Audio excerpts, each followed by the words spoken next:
On this podcast, we'll talk about more than just basketball. For those of you who don't know me, I'm a 2-time NCAA scoring champ and the NCAA Player of the Year. Honors I earned by putting in the work and staying focused on the bigger picture. I had dreams and aspirations of playing in the NBA a long time, but an ACL injury took me on a completely different path. We'll dive deep into real stories, challenges, and triumphs that athletes, coaches, and everyday people experience when chasing their dreams.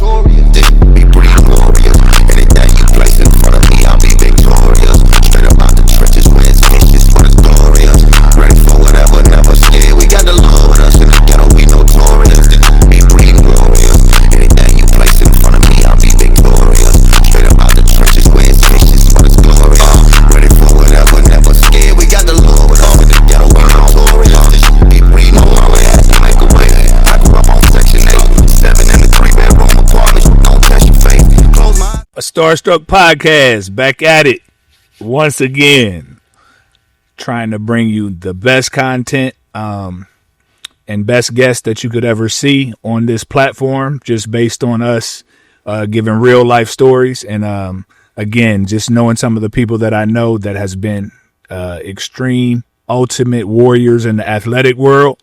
And I have none other than Mr. Gordon Hayward with me today. And just to talk a little bit about his resume, he was the College Horizon Player of the Year at Butler University. He was NCAA Final Four appearance. He led them to the national championship game. NCAA All-Tournament team, 2-time first team All-Horizon. Took his talents to the NBA, obviously. 2017 NBA All-Star. NBA playoff appearances with Utah, Boston Celtics, and the Charlotte Bobcats or Hornets at that time. G. Hornets, yeah. Hornets. All right. Showing your age a little bit there. All right. Welcome, G. What's going on, man? What's going on? Thank you for having me. This is really cool, man. Thank you for this. Yes, sir. So, how's everything going, man? Yeah, everything's great. I am coming off, I can't believe actually that's almost been a full year now of retirement. This season has flown by in the NBA. I am in Charlotte, North Carolina. Yes. Kind of like my last stop, and we fell in love with it. I like to tell people it's Indy, but better weather. So, that's where I'm at right now. Oh, yeah. So you like it out there? It's good? It's nice? It's really nice, man. I call it 3.5 seasons. You don't get that brutal Midwest winter. Yeah. Long spring, long fall. Summers are brutal here, but summers are pretty brutal everywhere. But we love it here, man. It's hard to beat. Of course. One of the things that I wanted to talk to you about, one of many, is just the love of the game. I tell a lot of people when it comes to Gordon, with us meeting when we did, and Butler being on that historic run, and the ProAm and all that stuff. I want to know, where did it start for you, though? Like, Sure. As a youngster, how did it start, and how did you fall in love with basketball? Fell in love with the game, I think, as every little kid in Indiana fell in love with it. Hoops is everything. I tell people, like, Indiana basketball is like Texas football or South Florida football. Like, everybody goes to the games, going to all their town's games or wherever they live. You're going to go watch your high school team play. And that was just what I did. And so you grow up like idolizing even those high schoolers. And then, my dad was instrumental because he would take me, even when I definitely wasn't old enough to play, but he had a group that he played with on Sunday mornings, and we'd go every Sunday morning, and he'd take me and we'd play. And, so I attribute it to really just, watching a bunch of basketball. Also was a huge Pacers fan growing up, like the Davis brothers, Reggie. I think as everybody in my generation, it's like you grow up in the 90s there. It's like I'm pretending to be Reggie Miller in the backyard, like counting down. And, so I attribute it to watching it and then playing it a bunch, but it was just something I fell in love with. And, I was thankful and blessed enough to be able to, make it a career. Yeah. Never would have in 1,000 years ever thought that I would be, a 14-year NBA veteran, where I started at, so it was crazy that kind of happened for me, but it all started just playing with my dad, really. Mm-hmm. You know what? I remember that. I remember that story. Like you saying that when you started to have the success in college like that, it was more like, I didn't really know that this is what would happen in this thing. I'm just playing ball. I'm having fun, but it was just a pleasure to see your development and some of the situations that happened to propel your career. And that was a beautiful thing. Yeah, thank you. And no doubt, I definitely wasn't. I was a late bloomer. There's no doubt about that. My parents are both 5'10", which 5'10" for a girl is decently tall, but there's no universe that I should have made it to be 6'8". There's nobody else in my family over 6 feet tall. Yeah. And, 5'10", like my dad was like, look, if you want to play in the NBA, you're going to have to model your game after like John Stockton or Steve Nash, because you're not going to be that tall. And so I grew up trying to do that, and somehow luckily grew, and, my guard skills kind of came with me. But I think honestly, that's something that really helped me in my career, was not being like this super hyped recruit, because I had to develop a work ethic from a young age and really had to put in a bunch of time in the gym and be a gym rat. And, I think that helped me later on in my career too, because I feel like I really, one of the things that I'm really proud of with my career is I felt like I got better each year I was in the NBA, which was something that, it's really just work. It's putting in the work. Yeah, for sure. Did you play for an AAU team coming up?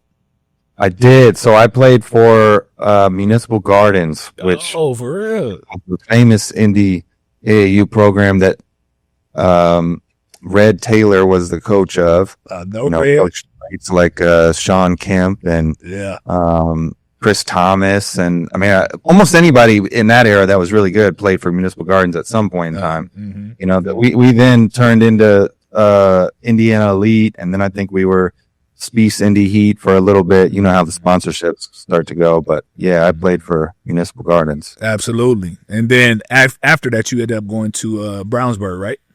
Went to Brownsburg High School, that's right, and we won a title. That's my senior year, which was a wild ending, hitting a game winner and playing with Julian Mavunga, which was shout out Ju.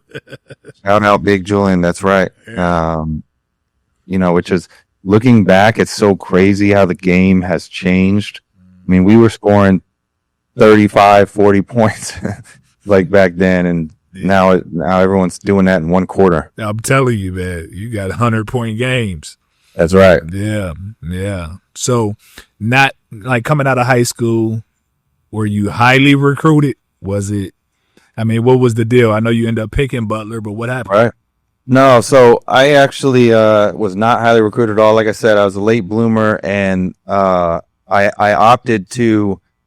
I was arguably better at tennis in high school than I was basketball, so I really wanted to try to win a state tennis title, and so Butler recruited me.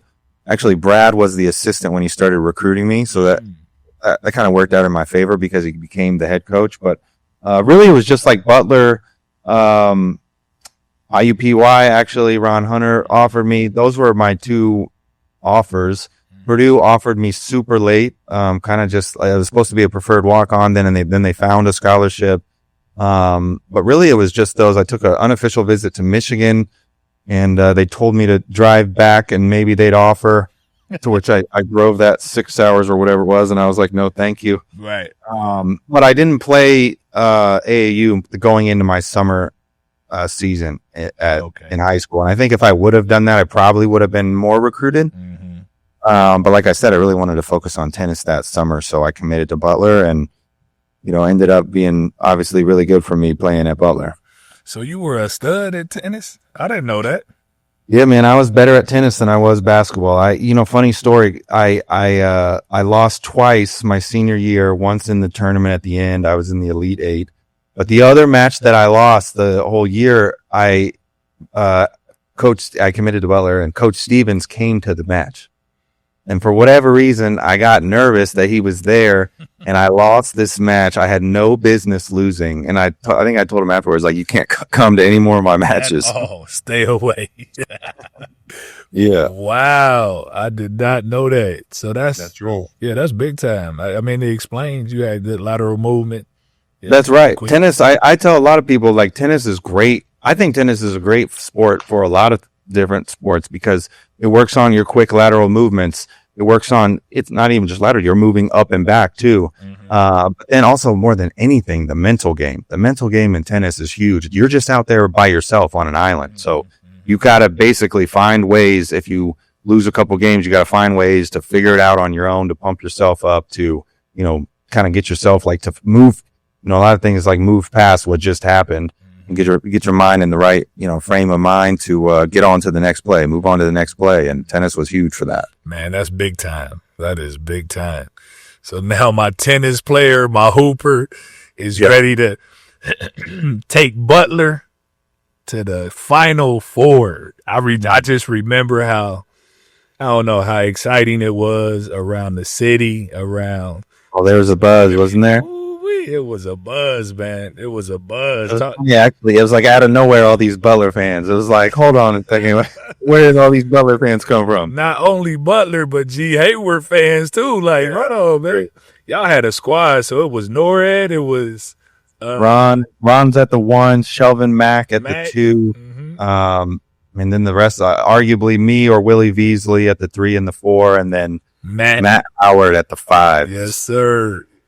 Yes, we were good, man. So do you remember bringing your squad over to the ProAm? The ProAm really got going after my first year in the league because we had a lockout that year. Yeah, yeah. And that's when it was really jumping, and we had so many players that were playing. TG played.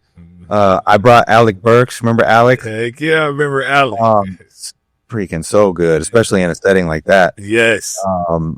And I can't remember if the Butler guys, I'm sure the Butler guys were there too then, right? Yeah. Veasley, we had Matt Howard. Yeah, that's right. Yeah, we had a younger cat that was coming up. What's the lefty jump? Marshall. Remember him? Kyle Marshall, yeah. Oh, yeah, right? yeah. We also, the other thing I remember is we had a game, it must have been like a select game or something because it was invite only, which was John Wall. They had DeMarcus Cousins. Yep, DeMarcus. Yeah. And I remember that's when I remember thinking to myself, man, Indy has some hoopers. I mean, we didn't have everybody, but we had a lot of guys come back and play in that game. Absolutely, man. It was like you were loaded. It was 8 NBA draft picks, first round, that was in Indianapolis. That's right. On a daily. That's how the Pro-Am got jumping, really. Right. Yeah, right. Man. That was fun. Yeah, man. I was just happy to provide an atmosphere that you guys could get out like that in. Hey, what's up, guys? Gordon Hayward. I'm at the Indianapolis Pro-Am. Hosted by Carlos Knox, IUPUI. It's fun and safe. And and then Ralph, over at St. Vincent, they came in as big time support to help us, put it on. Well, it was really important for us too as NBA players because we needed some run. Yeah. Which was, I think a lot of people, there would have been a lot of viewers probably don't remember that lockout, but it was, as an NBA player, you're used to leaving in September, October, whatever, and we didn't get going until I think after Thanksgiving. Absolutely. So, yeah. I mean, it's the end of November. You can't go 3 months without doing anything, without playing. I know, man. That's crazy. Now that you leaving Butler that summer and stuff, I know we skipped a little bit. I wanted to get your draft night feeling after going to Butler and, and making it happen in the Final Four and stuff. Right. What was that draft night like? Yeah. So, I mean, the whole thing was a whirlwind because you go to the national championship game. Obviously didn't happen the way I wanted it to, but, it's kind of like the world moves on, everybody moves on. You got to figure out all right, well, I'm going to leave or am I going to stay? Because I was only a sophomore. We had basically everybody coming back. And thankfully my dad kind of was fielding all the calls from agents. So I didn't have to worry about any of that. And he was kind of like, look, man, I think there's a chance that you're going to be a lottery pick. I think you got to go. And that was a really tough decision to leave. Mostly it's like you feel like there's almost like some unfinished business. But, decide to leave. And then that process was, then I'm training at St. Vincent's, you're trying to get ready, doing all this, go to the combine. But then it's like, I was projected anywhere from 4 to like 28 in the first round. So I was all over the place. Yeah, that's tough. And which means I had to do all these workouts. So I think I did either 14 or 16 workouts where you're flying to all these different NBA cities, doing all these workouts. Nowadays, I feel like kids don't do workouts at all if you're projected to go in the lottery. Like everybody's ducking all the workouts. Absolutely. But back then it was, man, those workouts were tough. Tough. Like 1-on-1 full court, 2-on-2 full court, 3-on-3 like, I mean, and you feel like every shot you take, your career's like hanging in the balance because you're trying to hit every single one, right? Like it's a job interview the whole time. Mm-hmm. And I always tell people that was one of the most stressful times of my life because you just like, it's just hoop, but at the same time, it's like you're going out there trying to prove something every single time. Right. And so going into draft night, I didn't know really where I was going to go. And I knew that I think we knew that it was going to be lottery because we were invited to New York. And, we got the phone call, like, actually Indiana told us that they were going to take me at 10. And I got a phone call. My agent got a phone call right before, like, hey, Utah's about to take you at 9. And it was like, all right, here we go. Wow. Yeah. Here we go. That's crazy. Going back to those workouts, because obviously in my career I participated in them too. Yeah.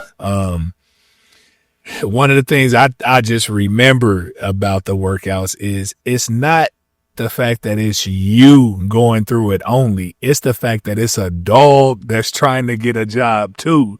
That they're playing against every workout in their back to back to back to back. So that right there is a different feel, man. That's different. Oh, it's so different. That's what I'm saying. It's like everyone now, they'll go do workouts, but they'll do individuals. Yeah. Which is still stressful. Like, don't get me wrong, you're still in there which now these staffs, it's like 20 coaches in there watching you. But like when you're going one-on-one, I mean, there's no fouls. Like there's no like, unless somebody gets taken to the ground, you know what I mean? Like it really was a bunch of like just, everybody's going 1,000 miles an hour, right? Like you're playing hard as hell for 2 hours or however long the workout is, giving it everything you got. And then you turn around and fly across the country to another place and you do it again. And a lot of the same wings are in there with you. Yes. That morning though. That's right. Like you landed this on. Yeah. That's a crazy time, man. That's a crazy time. So now that you drafted, it's time to really get your feet down. What ended up happening as far as how was your first experience? Well, so I can give you a little story about that. So I get drafted by Utah and, it's, you just spent the last, 2 months, 3 months, like just grinding, just really killing yourself, trying to get ready for the draft, yada, yada. This was right after the national championship game, really. So it's like, there's still no time off. You get drafted and then you got like, I don't know, a week or maybe 2 weeks and then summer league. Yeah. And now you're playing against like grown men, like the real deal. And, that was also really nerve wracking. But when I went to Utah, after summer league, I went to Utah and they wanted me there early. I was a rookie and, I hopped into workouts with D Will. Now at the time, D Will's like D Will. Like he's like one of the best point guards. It's him and Chris Paul. They're like arguably the 2 best point guards in the league at the time. Like the ones everyone's talking about. Mm-hmm. And, he put me through full court zigzag, right when I got there. I'm guarding him and he's a point guard and I'm sitting there thinking like, well, I hope that I don't got to guard this type of dude in the NBA. And we went down and back, and I'm sucking wind. I mean, you got to remember, we're at altitude here. Like, so I'm sucking wind, and he's looking at me like, hey, Rook, I don't get tired. This is the league. You don't get tired in the league. Get up. Let's go again. And it was like eye-opening, like, oh, it's going to be like this. Like, all right. And I think it was really good for me to be in a team like that because it was like we were supposed to be good that year. And so I really wasn't, they had an older team. I most of the lottery teams are not as good, right? So you come in and play right away, but it was something where I could learn from. In my situation, I got a chance to learn from those guys. And I didn't play too much at first, which was super frustrating because you go from playing the whole game and getting the ball to like I was getting some DNPs. Yeah. And but the way my mind was working was more like I was just so happy to be there on the team. Mm-hmm. Any minutes I got was huge, and I was just trying to soak everything up and learn from everybody. AK-47 was on that team. I don't know if you remember him. One of the most talented players I've ever been around. I just don't think he really liked basketball that much. That's wild. But just learning from him. Rajah Bell was on that team. He was like, I remember I was 20. He was like 34. I'm thinking like this dude is super old. But you're learning from all these guys. We had Al Jefferson, and so that was really good to help me start out because I didn't have any pressure on me because I really wasn't playing. You know what I mean? So I didn't go straight into that. And then at the end of that year, they traded D. Will. Yeah. Jerry Sloan resigns. So two of the guys I thought would have never left that were staples in the Salt Lake community, both gone. It was like, all right, this is how the NBA is clearly a business. Mm-hmm. And after that happened, then I was playing the whole game, 30 plus minutes a night, which was then also the best thing for me too, because it's just that experience, right? Like you're just able to get out there and play with, doesn't matter, make mistakes, whatever, because the season was over. They traded away their all-star. Mm-hmm. You know what I mean? So it was a wild first season for me in Utah, but a really good one, I think. Something that that this platform represents, man. I know it's a different title, but it means a lot to me, and I'm very passionate about it. And it's a star struck, but it literally means a star being struck that derails you and causes you to go in another direction. And I know as athletes, we constantly have things that go on behind the scenes that people just don't know about. Mm-hmm. And a lot of times, I want a safe place for people to be able to talk about, what it feels like to be, in an injury situation or, something that happens that does not allow you to go in the direction that you felt you were going to go in. You know what I mean? Right. So yeah. I know you had a very, a very intense injury. So I just want to talk about it a little bit, man, and get your feel, get your head space, and kind of talk to some people about how to overcome stuff like that. Yeah, I mean, it was had 7 great years with the Jazz and made a decision to end up going and playing with my old college coach, which was really probably the reason that I left the most. I think there was a couple of reasons. Firstly, I get to play for Brad again, and then secondly, I felt like it gave me the best chance to try to compete for a title, to be honest. And so I leave and go to Boston, and at that point in time, that was at probably like the peak of my prime, as far as like where my game was at. I had just been an all-star. I was feeling really good, and I go into Boston kind of thinking like that was also during the time in the NBA when like literally everybody went west, so the West was loaded. And so, like I said, I had just been an all-star. I'm thinking like, all right, I'm going to go to Boston. I'm going to be an all-star like for the next 5 years because there's like not even anybody else in the East. Mm-hmm. And then, everyone sees it. I get hurt in that first game against the Cavs, and it's like everything changes. I mean, it's like when you're sitting there, my ankle was turned the complete wrong direction. The initial thoughts are like, am I going to walk again? And it's you just don't know. It's like the unknown, right? Of like, what it's going to happen. What's my career going to be like? And it was obviously like devastating. One thing that I remember that I just want to shout him out because, it was just a really cool thing for him to do. Isaiah Thomas, who when I signed with Boston, IT was unreal at the time. I don't know if you remember. He was literally unguardable. He was 30 points a night. Yes. Unreal. And he was there in all of my meetings. trying to get me to come to Boston. And so I chose Boston thinking I was going to play with him and Al, and it was going to be us three. Yeah. And, you know, I was pretty excited about it. And then they trade him to Cleveland, and we get Kyrie.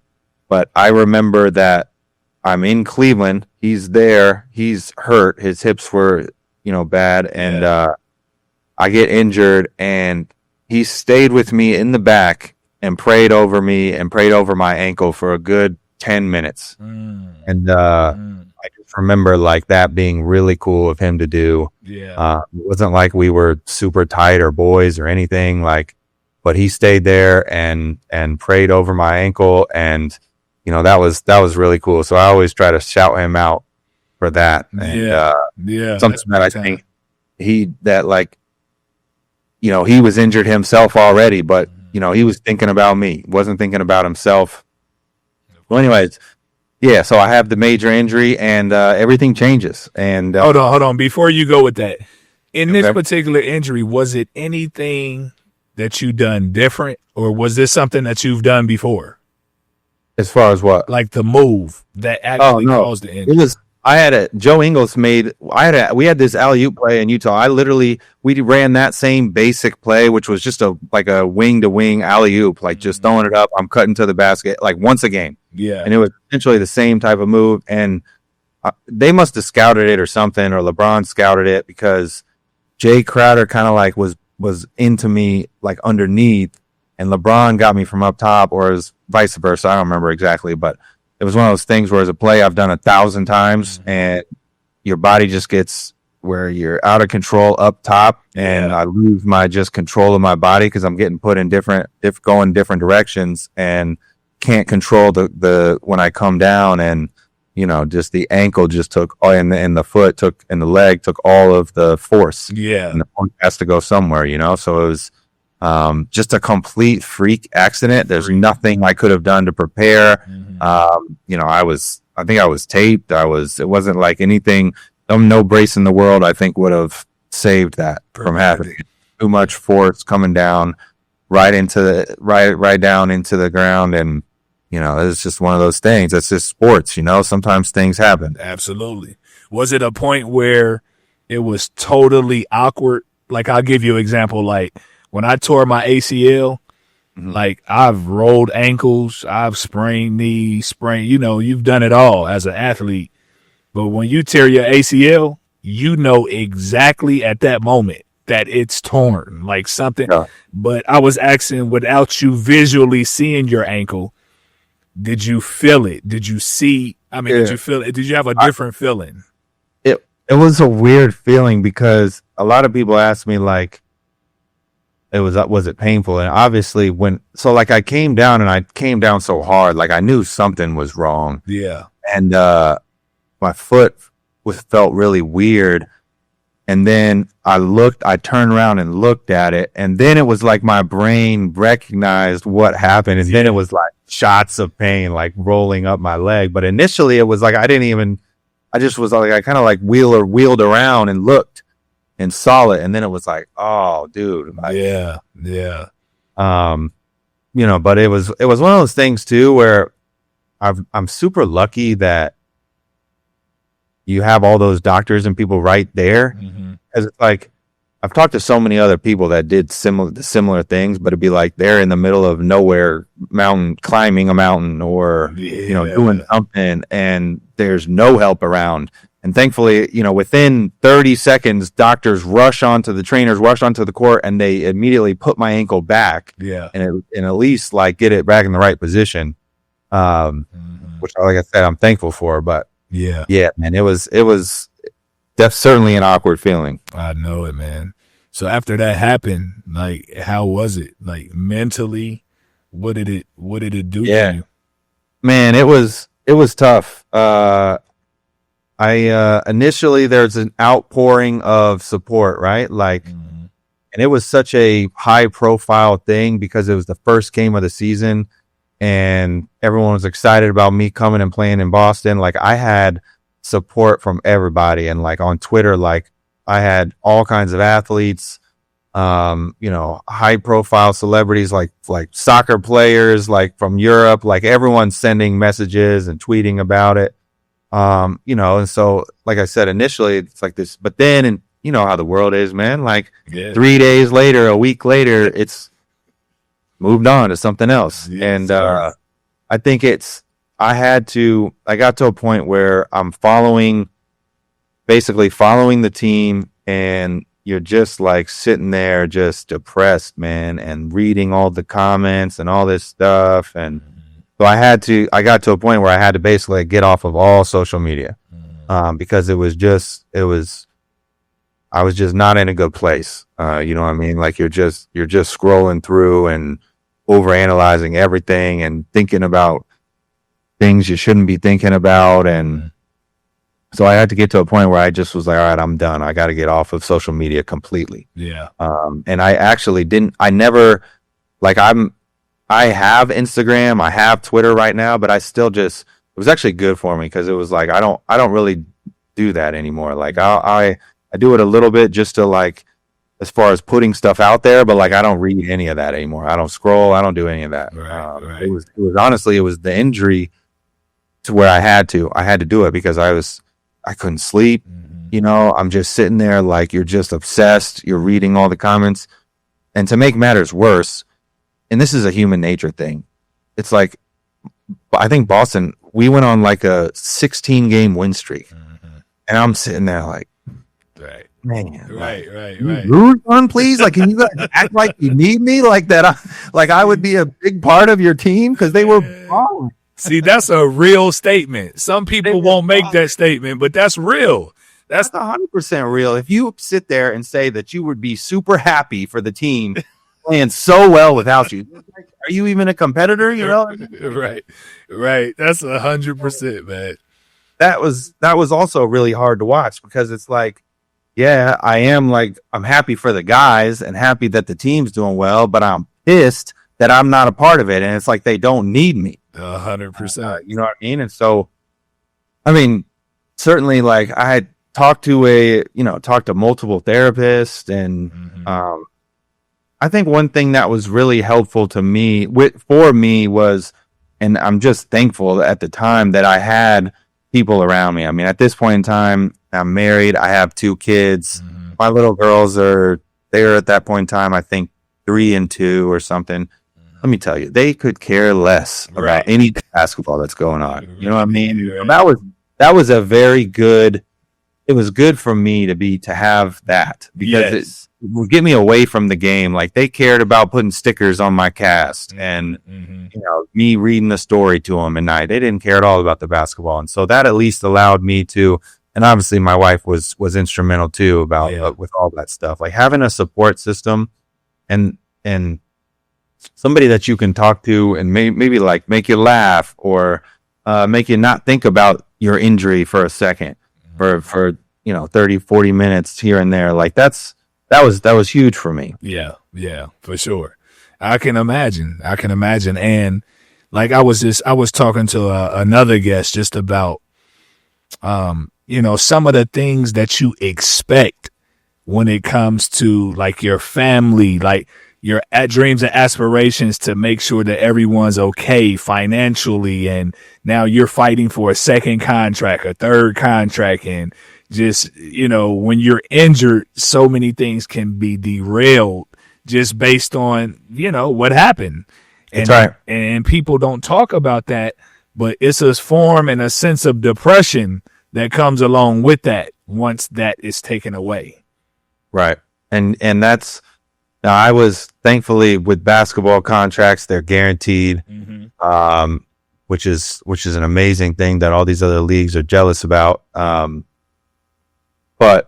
so, I was lucky that happened after I got my big contract and not like before that, or, like there's been multiple players I've played with when they do something rookie year. Yes. Or you do something senior year in high school or senior year in college and you haven't committed yet, or you haven't gotten a chance to. And those are the ones that, my heart breaks for because that's circumstances that they can't control. Absolutely. A lot of times. And it's there's not much to say like about that, because like stuff happens, you know what I mean? And it's like that's where it's like you have to have you got to then try to pick yourself up and move forward. And this is, you guys could show this graphic, but that's something that when I got hurt, I have it framed in my house. It's not in this room though, but I had a relationship with Kobe Bryant at this time, because going into my last year in Utah, I hit him up and just asked if I could work out with them. It was right after he had retired, and was able to spend 3 days with him, and had an amazing time, and I learned so much, but also built a friendship and a relationship. And so we would talk, and after that happened, he posted on his Instagram a story to me, and it had this caption, which was just like incredible. And essentially the message was like, this sucks, but we got to move on, and now we got to attack the rehab, and you got to just go after it, and you got to pick yourself up and move on. Yeah. And I think still to this day, there's so many people that use that post. I know it was directed towards me, but it was an unbelievably written post, kind of about circumstances that happen to you that are out of your control. Mm-hmm. And it's almost like what you do after that really matters and really defines you. And, so that was another incredible message from Kobe that really helped me out. That's big time too. Yeah, that is. Did you find, with this happening, did you find yourself not achieving what you thought you would achieve? So let's say you ended up playing 14 years in the league. Right? Yeah. I mean, did you see it different after you were injured? Or was it like, okay, I can still accomplish this stuff and I'm still satisfied, but how did you feel it derailed you at all? It most definitely changed the course of my career. Without a doubt. Like I said, my plan was to go to Boston and be a perennial all-star. And I felt like my game was at a level that would have happened had I been injury free. Mm-hmm. I then have this major injury, and I was also on a team that had Jason Tatum's a rookie, Jaylen Brown's a sophomore, second year player. Obviously, really, really, really good players. That then get this huge opportunity with the whole, because I'm not there. Yeah. And, I'm not saying that they wouldn't be the players that they are today. They certainly would, but being able to develop faster helped them get there faster. So basically what I'm saying is I then come back the next year. I had to have a second surgery, so I didn't start playing 5-on-5 till training camp. So I basically didn't have a summer at all to prepare. I'm trying to basically come back from injury. And I've talked about this on PG's podcast, but he had all these different storylines going. I'm trying to come back from injury. Kyrie was injured during the playoffs. He's trying to come back from injury. We had then you had JB and JT. They're trying to prove that they're all stars. Who they are, yes. Yeah, we had Terry Rozier. We had Marcus Smart, Marcus Morris. Dude, we probably had legitimately 7 or 8 guys on our team that year that have had 40 in a game, in an NBA game, which is outrageous. Yeah. And so there was so many different storylines. And so like my career was definitely changed. It's like, and on top of that, I wasn't back to full strength till probably year 3 after my injury. It just takes a while. Yeah. And, it's like, I didn't get a chance. I felt like I would have done way more individually. But because of the injury, things changed. And now all of a sudden I'm not going to be the guy that gets the ball every time. It's just a little different. You know what I mean? And that was one of the reasons why I left Boston. And I've said this before, but I wanted to, my last year in Boston, I think I averaged like 17 or 18 or something, but it was damn near 50, 40, 90. Like it was really close. I was super efficient. And I wanted to go, I felt like it's like JT was kind of proving that like he was the dude and he was going to be the guy. And I felt like I wanted to go to a place where I could try to maximize who I was again. And that was one of the reasons I went to Charlotte. And so when you talk about like, are you satisfied with where the career ended up? And for me, one thing that really gave me a lot of peace was, although I didn't do exactly what I wanted to do. I always had injuries, which I think a lot of them stemmed from that major injury. I had injuries the rest of my career. I had something happen. Yeah. But I felt like I played some of my best basketball as a Charlotte Hornet, like individually. Like I had my career high in Charlotte. I had 44 in a game. I had 41 in 3 quarters in San Antonio. So I felt like I was back. You know what I mean? And I was like, that was something I was really proud of, was that I got back to a place where I felt like, okay, I'm back to the person I was before that injury. Yeah. And that's big. That's big. That's why I wanted That you to was big for my mental. That was big for my mental, because it was like, okay, you made it. You worked your ass off and made it back to be just as good of a player. Now, like I said, the injuries kind of would derail my season. I would always have something, but I felt like I had gotten back to a point where I was just as good when I was in right before, like basically when I was in Utah. How did you do it, man? Like mentally, like I know we talking about it like you got it done, but I mean, what was it? I know obviously the desire and the focus, but like that's big. That's a feat, man, to get over. Yeah. I mean, I think it was, I just am, I think all greats are like internally motivated, and I just like, I wanted to prove to myself, and I knew that I could still like hoop the way, like I knew I could still hoop. Yeah. And I just needed to have the right opportunity to go show it. Did you have any personal experiences with just getting slapped around by a great player? Like, did you have to guard Kobe? Did you have to guard somebody that? Yeah, I did. So this was, I didn't quite understand this from Jerry, but like he would not play me at all. And then he would like randomly play me in the third quarter. And I was like, just throw me in there for 5 minutes. And, then there was a point in time where AK was hurt. And, I knew exactly what he was doing too. We were about to play the Nuggets, and I saw him go through warm-ups, okay? My man dunking it flat-footed underneath the rim, like tomahawk dunking it. I'm like, this dude is fine. And I asked him, he's walking past me. I'm like, yo, you playing tonight? He's like, one more game. He had Melo-itis is what he had. He had that Melo. That's right. So anyways, yeah. So coach was like, Gordon, you're starting tonight and you're guarding Melo. I'm like, what? Really? And I started on him. Man, I kid you not. The refs did not let me guard that dude. Melo, I always tell people, was one of the hardest ones to guard because he would go right at you, and then if he missed his shot, he would go get his offensive rebound. Yeah. Where like Kobe and LeBron, they would shoot a bunch of fadeaways, so it wasn't as obviously hard to guard him, but you put your hand up and you can test the jump shot. What else am I going to do, coach? Like, but Melo, it was like, I think that game I had something like 5 fouls in 10 minutes. Like, and that was my first, like, playing against a superstar. Like, I couldn't even guard him. You know what? Melo goes straight to your chest too. Like that's exactly right. Yeah, he would like go through your chest, and then he scores a bucket, and he like headbutts the ball. Like, he wasn't messing around with me. Man, Melo's a killer. He's a killer.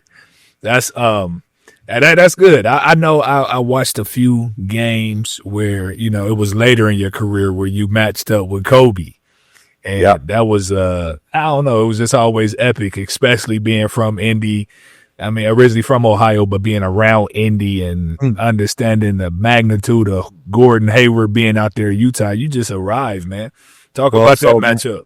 Yeah, my first, it was the end of that year when I was playing, and we weren't playing for anything, but I was on the court.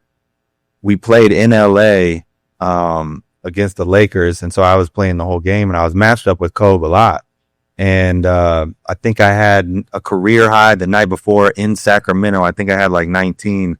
So I was feeling pretty good, feeling pretty confident. And me and Kobe basically battled that game. And I think I finished with another new career high, like 22. And I ripped him one time. And then at the end of the game, he ISO'd me from the top of the key. And I don't know how good a defense it was, but I made a miss. And so I got a stop on him at the end. And those two moments, like, and we had other battles, later, and then I was able to work out with them afterwards. But like those two battles, I think it earned me some respect with him in his eyes. And it was something that, I mean, I'll definitely never forget. Yeah, treasure. Him and everything, but that was basically the turn of like, okay, like I think I belong in this league. Like I know that I belong in this league. Yeah. What year was that? Do you remember? That was my rookie year. That was your but it rookie was year. at the end of the rookie year. And to where you can get a good feel. That's right. Yeah. And like I said at the beginning of this, man, I really took off season seriously. I didn't do anything special. Yeah. There was nothing special that I did. And I know, Jason Smithers and Rob Blackwell, like, absolutely. And you could ask them, like, I didn't do anything special. Like, it wasn't like I was like making like, oh, he made 5,000 shots every day. Like, it wasn't anything crazy. Right. But what I did do was I was there every day in the gym. There you go. I had my routine. I didn't miss days. So I would do all 5 days a week. Like, there wasn't any days where I would not go.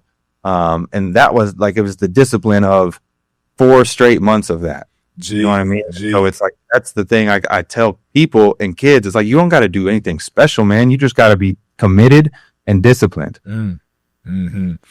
G, I promise you, man, you share that with plenty of other people that are on a high level, me being one of them, but everybody talking about this particular subject, that's the first thing they bring up. They bring up the art of having a routine. That's right. Consistency and making sure that you're focused on doing it, at 100% daily. That's right. Yeah. That's exactly right. And that's what I mean when I talk about this platform. Like, it's several people out there that need this information, whether you high school, college, pro, whatever you are. You need to understand the significance of being consistent and having a work ethic that's, that's at 100% every single day. That's right. Yeah. And that's, I think, a key that you just said is a lot of people will go, okay, I was in the gym for 4 hours and it's like, and you were going 100% the whole time? No way. No shot. Like, there's no way. And that's something that, like, and I keep bringing him up, like, which I'm not like name dropping or anything, but I really respected Kobe and his work ethic. And that's what he's known for. But that's one thing that Kobe would tell you is like, you got to go 100% exactly. You got to go the same speed you're going to go at in the games. Absolutely. Every time. Like, there's and I see so many kids now. It's like they go in the gym and they just shoot like they'll do like a move and they'll make like 4 shots at half speed. Yeah. And then go sit down and get on their phone and then get up and then do a little bit more and then go like BS. And, it's like, that's not going to get it done, man. Because listen, you were there for 3 hours, but you weren't really working. You wasn't really working. And G, listen, tell me how many times, I mean, just simple, how many times do you shoot in a game at 70% speed, 60%? Right. I mean, you can't count one time that you shoot in a game at 60, 70%, and then you damn sure you cannot say that you're going to consistently get shots at 60 or 70%. You know what I mean? There's no way. And the only thing you could say is like, okay, set shots. Yeah. Or like spot shots, right? And it's like, okay. And but in those instances, I would always, you got to put some pressure on it then, right? Like, we're not going to sit here and you're just going to pass it to me and I'm just going to shoot mindless shots, because that's not realistic either. Like, we got to have some sort of feeling on this. Like, all right, if you don't get 20 out of 20 or 22 out of 25, 5 spots around, we're running. Absolutely. You know what I mean? Like, and then when I say I'm running, that doesn't mean that I'm jogging either. Exactly. I'm sprinting. Put a minute on the clock and we're running at 17 and you don't get it, then you do it again. Yeah. And I mean, you know better than anybody, you're a development guy, but it does drive me nuts when these kids do that. Like, if you go hard, an hour basketball would be more than enough. I mean, it may be even less, like 40 minutes. More than enough. That's right. Right. For sure. And I'm glad you're sharing that piece, because, a lot of people in this climate today, like how it is, like, it's easy not to be committed. Like, you almost get rewarded different for not being committed. Mm-hmm. The more you hop around or again, take the picture for the gram, take the video for the gram while I do this move and blah, blah, blah. I mean, that's just the state of where we are. But the serious ones, the people that take it serious, you know, they shine and they stand out because of this small piece of information that needs to be, you know, talked about. No doubt. No doubt. You're not wrong. And it's tough because a lot, like, I get it. It's this whole NIL deal and everything. Like, you got a brand, you have your brand and all this stuff. And so I get posting, but it's like, okay, but once you start the workout, you don't need to do any of that. Like, let somebody else do that for you. No. Give me one of yours in the NBA. Just give me a day of you working out. Let's say off season. What's your off season? Just a day with Gordon Hayward. What does it look like? All right. So, I really got into the sauna and the cold tub as I got older. I felt like I tried everything you could try. Obviously, with my injury, I've done so much different type of rehab stuff. I still felt like nothing was better than sauna and cold tub. And so, a day in my off season would look like wake up, get in the cold tub. I would walk the dog. That might be too much information for you, but wake up, get in the cold tub, walk the dog. Then I'm in the gym at 5:45 or 6 o'clock. And we're in the gym for hour and a half, you would say. So you probably, you know, get warmed up, get loose. That's when I would just do like form shots of the rim, and you're kind of just 15 minutes of that's not really. I'm talking to Rob or Jason. We're just kind of shooting the breeze. I'm working on my form, but then it's an hour, depending on which day it was. Let's say I lift on Monday, Wednesday, Friday. So if it's a lighter day in the court, it'll be 45 minutes. If it's a longer day, we needed to get more stuff in, it'd be an hour. And it's hard. And I'm out of there by 7:15. I'm then going to, like I said, if it's a lift day, I go do my lifting. Now, my lifting stuff was all basically stability, mobility, flexibility. It's the Greg Moore stuff, right? We're not doing power lifts. We're not doing Olympic lifts. Like, I'm a basketball player. I need functional strength. And, you know, so then I'm out of there by 10 o'clock, 10:30. And that's my day. And I do that 5 days a week. And then because I had a family, I didn't need to do anything. I wanted to have the weekends for me and my family. So Saturday and Sunday are my recovery days, but then I'm back at it again Monday through Friday. Yeah. Did you ever shoot in the evening? Like, just as a secondary? So towards the end, like when I needed to get like towards month out for training camp, I would do night shooting probably 2 or 3 days a week. Yeah. And probably go get another 400 makes, something like that. Yeah. What does that look like? Like, I know you talked about 22 to 25, 22 for 25 each spot. I mean, was that just a number you was throwing out, or is that something that you done? No, I would do that a lot on days where it's like I don't want to do too much movement because I got to like recover, and I couldn't crush myself to the point where my next day is going to be terrible. Yeah. So on days like that, it's pressure. It's like, okay, you got to hit 22 for 25 or you owe us a sprint. Now, one thing that I always did with Rob and Jason that I felt like wasn't that hard, but they said they've done it with other people and they can't do it. At the end of every workout, I'm making 30 free throws in a row. We're not leaving the gym. Yeah.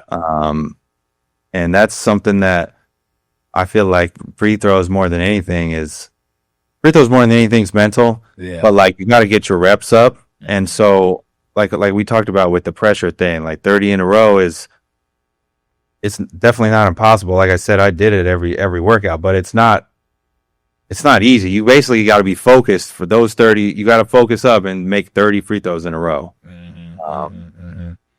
And so I would do that a lot to finish my workouts. But like you said, as a high level athlete on any level, well, not any level, I would say high school and above, maybe even sophomores in high school, I think you should be able to do that. I think you should be able I think so too. Yeah.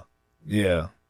It's really concentration more than anything. I think people it's going to take you 5-10 minutes, but it's locked in. Like, you can't really. Yeah. You know what I found out?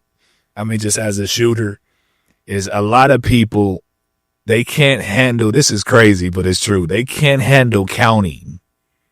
Like counting. It's a concentration thing. Yes. It messes with their psyche. Absolutely does.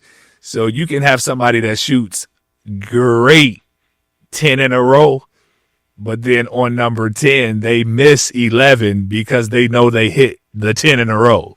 But right. You can still tell that same person, okay, we're trying to hit 30, and they can get to 20 easy.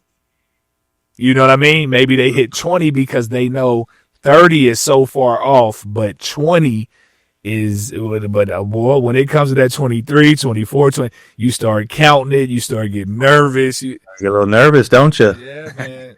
And the greats don't do for you though. Yeah. That's good for you to be nervous like that, because that's what to me, that's what free throws are all about, right? Like, yeah.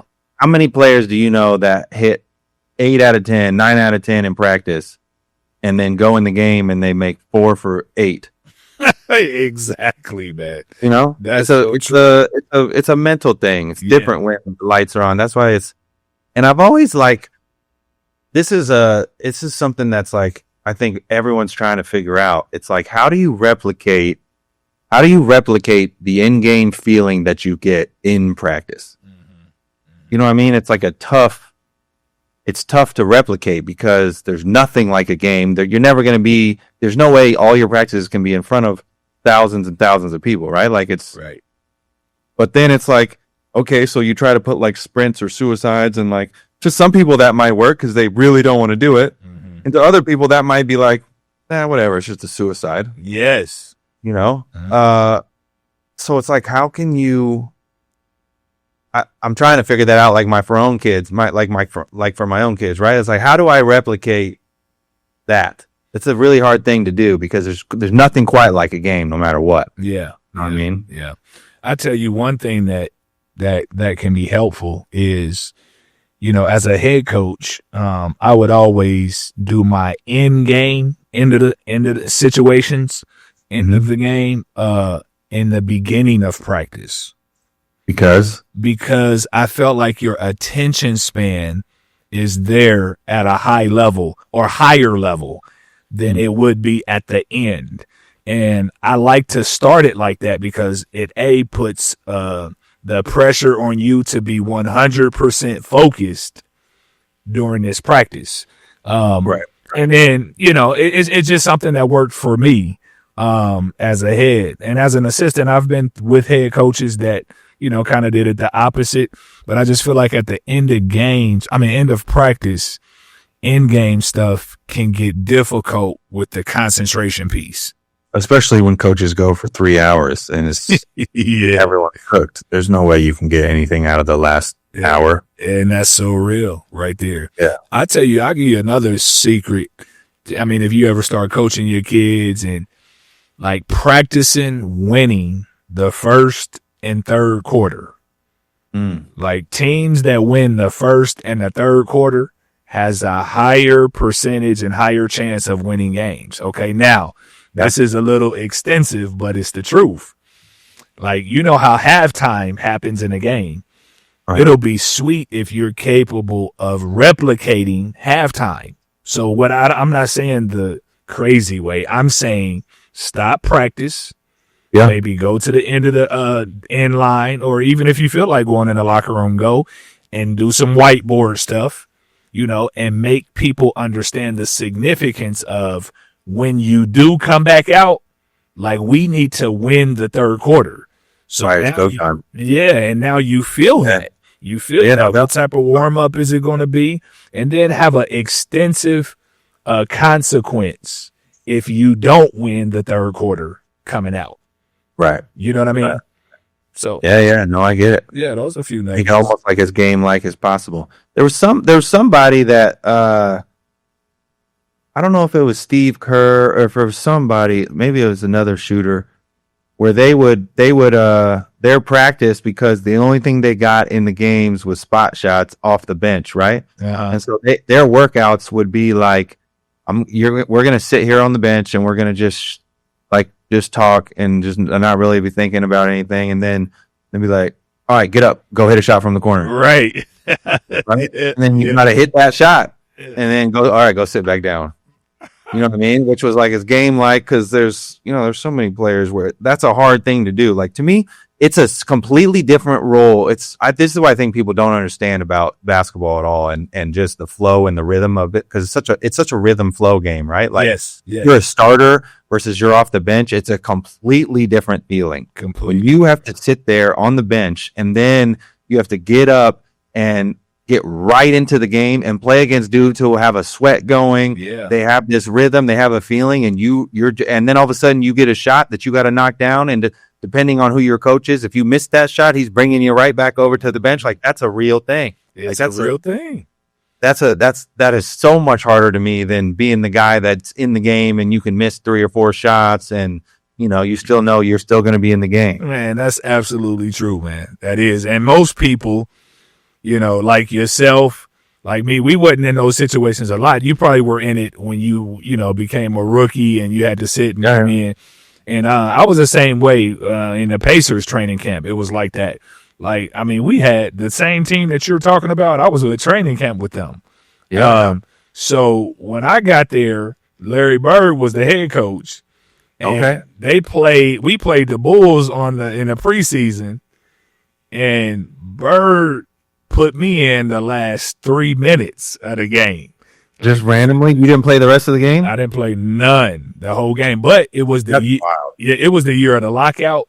And see, it's different because the year before I came, they had just took Mike Jordan to the Eastern Conference Finals. Yes, 98.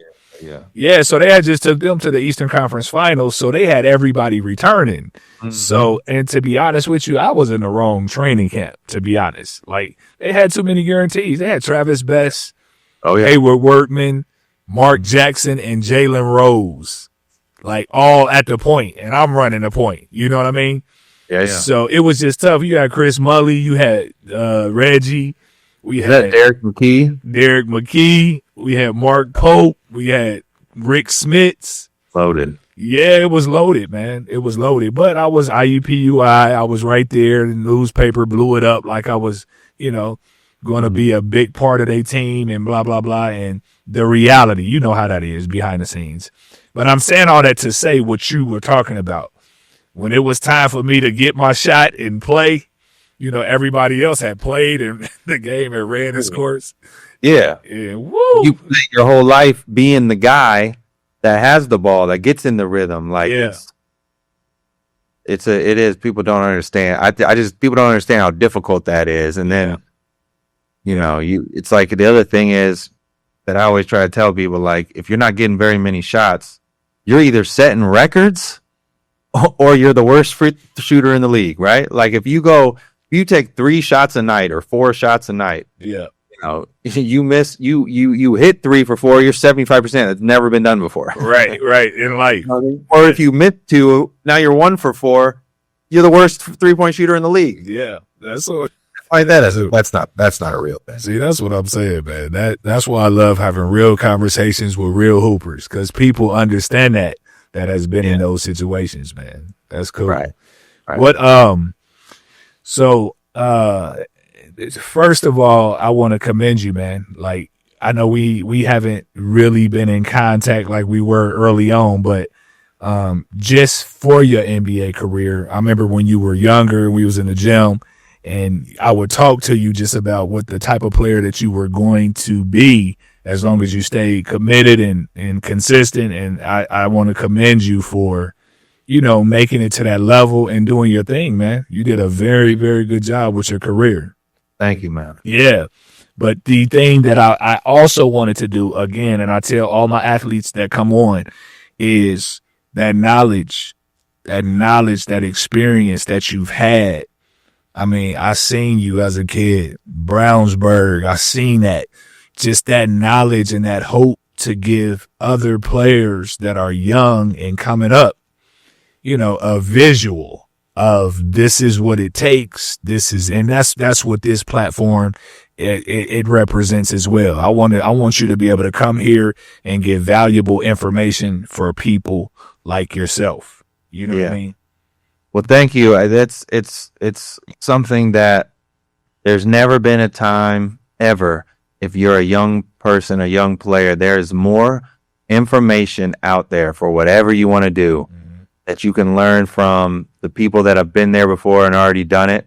And I think it's amazing that everyone gets to, it's the content that's out there is great. And so for you to provide this platform, like if you're a young kid, you got to soak it all up, man. You got to just really listen to what people are saying and try to learn from what they've done. And I think the biggest thing, you got to sacrifice, right? Like there's so many different things you can get into as a young kid these days. Yeah. Technology's never been more awesome. Like iPads are awesome. Phones are awesome. Yeah. Right. But at the same time, if you have a goal in your head that you want to do something, whether that's playing in the NBA or, you know, playing in an orchestra in New York or, you know, whatever it is that you want to do, like the information's there. Commit yourself, be disciplined, you know, do something each day to get yourself better. Right. Absolutely. And when things get in your way, such as injury, such as any type of mental blocks, anything that may happen, the resilience to overcome it. That's right. And knowing that it's a place that you can go to and people that you can talk to about, you know, making sure that you overcome it. Yeah. And I think that's another thing that's you're providing people here that's really cool is like one thing I remember, and I don't know if you felt the same way, but one thing I remember when I was injured, you feel when in the moment, like, man, this, like, why me? And like, this doesn't happen to anybody else but me. Yeah. Right. And it's like, nah, that's not the case at all, man. There's a lot of people that have been through this and you can listen to their story and hear from them. And it's more about what you do after that point. Right. Bingo. That's it, G. That's it. Well, listen, man, I really appreciate the time. I really appreciate you coming on. Yeah. And, thanks for having me, brother. Yes, sir, man. And I tell the family hello. I see the beautiful pictures. Yeah, thank you, man. They're getting big fast. And to be honest, we talked about coaching. I was a first year coach this year. I was an assistant coach for my 4th grade girls team. For real? The 4th? I don't know if I'm going to be coaching again. It was. You probably had bad language and everything. Dude, it was a patience tester for sure, but they all had fun. The girls all had fun. Right. They all had fun. It's a different ball game coaching, especially your kid. Oh, wow. That's walking around your house and need to clean up her room and all that. That's different. That is really different. But I'm proud of you, my brother. I am. And keep it up. Keep up the great work. And like I said, man, anytime I can have you on, and we may do it a couple more times as things, you know, expand and blossom. But anytime that we can get together on anything, you know, I got your back.